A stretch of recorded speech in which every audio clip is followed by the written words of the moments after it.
Hello cinephiles. तो finally the boys का season 3 जिसमें हमें कई ज़बरदस्त और बेहतरीन एपिसोड्स देखने को मिले, काफ़ी वाइल्ड और कभी कभी काफ़ी ग्रॉस एक्शन भी देखने को मिला, वो फाइनली एंड हो चुका है। बट अभी जस्ट सीज़न एंड हुआ है, शो नहीं। और इस वीडियो में हम बात करने वाले हैं इस सीज़न की एंडिंग और आने वाले सीज़न की प्रोडिक्शंस के बारे में। उसके अलावा रेफरेंसेस और पूरे एपिसोड के ब्रेकडाउन पर एक डिटेल्ड वीडियो मैं अलग से बना दूंगा। तो इस वीडियो में हम जस्ट एंडिंग की ही बात करेंगे। पर आगे बढ़ने से पहले अगर आप चैनल पर नए हैं तो इसे सब्सक्राइब करके बेल आइकन ज़रूर दबाइएगा। तो चलिए वीडियो को स्टार्ट करते हैं। तो एक एक्शन फील्ड और कंफ्यूज से लड़ाई के बावजूद भी बॉयज़ या सूप्स में से कोई भी एंड में नहीं मरता है। कंफ्यूज मैं इसलिए कह रहा हूँ क्योंकि हर कोई एंड फाइट के लिए प्लान तो बनाकर गया था, पर किसी न किसी रीज़न से उस प्लान में कई तरह के चेंजेस आ गए। जैसे बुचर होमलैंडर की जगह सोल्जर बॉय से लड़ने लग गया। इवन एक बार तो बुचर और होमलैंडर ने साथ में सोल्जर बॉय को हटाया। होमलैंडर सोल्जर बॉय को अपनी टीम में करके बाकियों से लड़ने का प्लान कर रहा था, पर इवेंचुअली उसे मेव का सामना करना पड़ा और सोल्जर बॉय को बॉयज़ और एनी से लड़ना पड़ा। तो फाइट तो आपने देखी ही होगी, पर अब बात करते हैं फाइट के रिजल्ट और उसके बाद के इंसिडेंट्स की। तो सबसे पहली बात, यहाँ प्रॉपर डेथ किसी की भी नहीं हुई है। फाइट के एंड में सोल्जर बॉय की चेस्ट बीम से सबको बचाने के लिए क्वीन मेव सोल्जर बॉय को पकड़कर वॉर्ड की बिल्डिंग से कूद गई, पर जैसा हम आगे देखते हैं कि क्वीन मेव अभी भी जिंदा है। साथ ही यहाँ पर ऐसा कुछ मेंशन तो नहीं किया गया, बट जैसा पहले भी हमने कई बार देखा था कि सोल्जर बॉय की बीम से बॉडी में पड़ा कंपाउंड भी न्यूट्रलाइज या खत्म हो जा रहा था।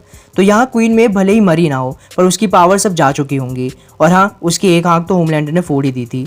मेव की बात कंटिन्यू करें तो आगे एक सीन में एशली को फुटेज मिल जाती है जिसमें बॉयज़ मेव को ले जाते हुए दिख रहे होते हैं, लेकिन फाइनली इस बार हिम्मत करके एशली एक सही काम करती है और मेव की उस फुटेज को डिलीट कर देती है ताकि होमलैंडर को मेव के जिंदा होने के बारे में पता ना चले और मेव सेफ रहे।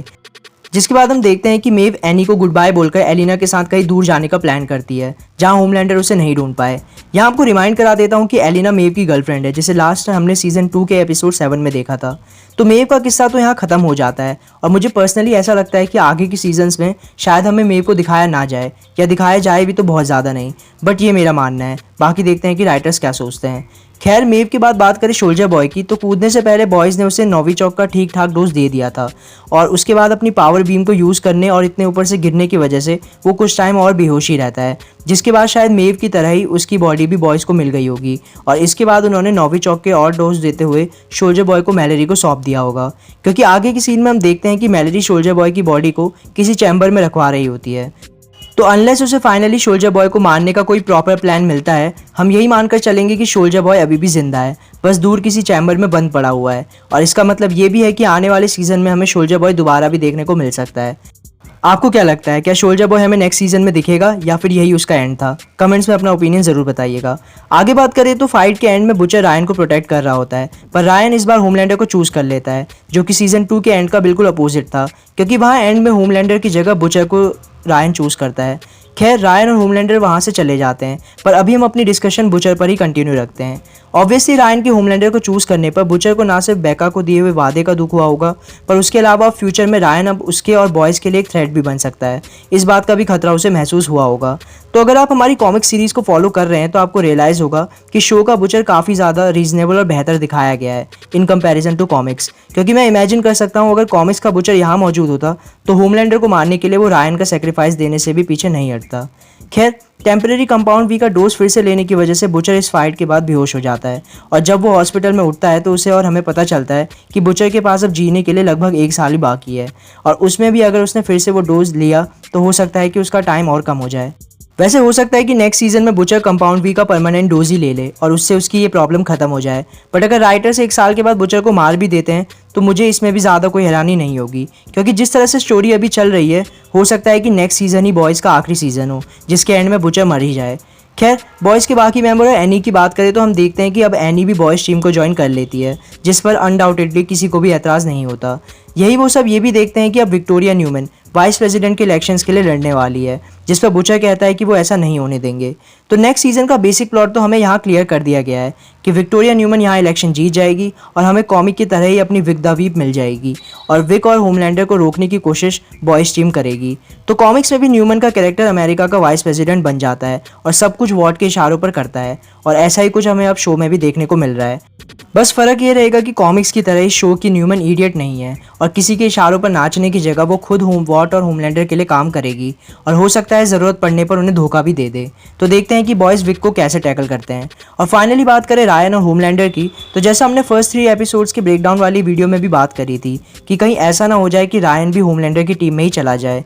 तो एंड में एक्चुअली यही हो गया, एटलीस्ट अभी के लिए तो यही दिखता है। और अगर कुछ कसर बच भी रही थी तो लास्ट सीन ने हमें और एश्योर कर दिया है कि रायन भी अपनी पावर्स को शायद सही तरीके से यूज़ नहीं करने वाला, क्योंकि एंड सीन में हम देखते हैं कि होमलैंडर पब्लिक के सामने एक आदमी को जान से मार देता है, पर वो कट्टर पब्लिक इस बात पर भी खुश हो रही होती है और होमलैंडर को सपोर्ट भी करती है। और ये चीज़ देखकर रायन भी बुरा या डिस्गस्ट फील करने की जगह खुश हो रहा होता है। और एक तरह से आप देखें तो वो ये सब देखकर रिलीफ भी हो रहा होता है कि वो अपनी पावर्स को जैसे चाहे वैसे यूज़ कर सकता है, और ये बॉयज़ और खुद रायन की फ्यूचर के लिए अच्छी बात नहीं है।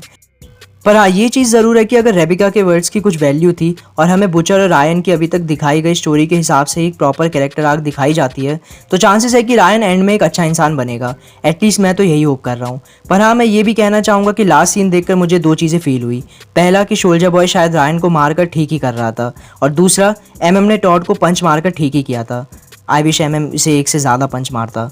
वहीं फाइनल फाइट के दौरान हमने ये भी देखा था कि एंड में मेव होमलैंडर के एक कान पर अटैक कर देती है और उसके कान से खून भी निकलने लग जाता है। तो हो सकता है कि अगले सीजन में होमलैंडर एक कान से शायद ना सुन पाए। खैर, ऑनेस्टली बोलूँ तो मुझे फाइनल फाइट से थोड़ा सा डिसअपॉइंटमेंट तो ज़रूर हुआ, क्योंकि मैं एक्सपेक्ट कर रहा था कि उसमें ब्लैक नॉयर भी हमें प्रॉपर एक्शन में दिखेगा, पर ब्लैक नॉयर को तो ऐसे ही उन्होंने मार दिया।